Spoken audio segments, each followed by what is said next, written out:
ឥឡូវយើងមានខ្សែ USB ហើយអានេះគឺជាខ្សែ MIDI ប្រភេទ AB យើងយកខ្សែ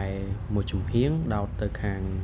MIDI មួយចំហៀងទៀតដោតទៅខាងកុំព្យូទ័ររបស់យើងអូខេអញ្ចឹងយើងយកអាខ្សែ B ខ្សែមូលមកយើងយកមកដោតចំពីក្រោយ MIDI របស់យើងអូខេភ្ជាប់មកខាងហើយ MIDI ខ្លះវាមាន power off power on នៅក្រោយ MIDI អូខេមួយចំហៀងទៀតអានេះ A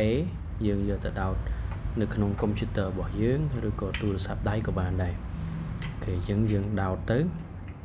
បន្ទាប់បើ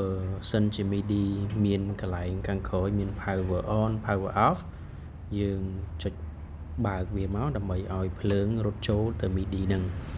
អូខេអញ្ចឹងមានភ្លើងហើយយើងអាចបង្កើត track បង្កើត plug in sound អីហ្នឹងទៅលឿនអូខេអរគុណអ្នកនរ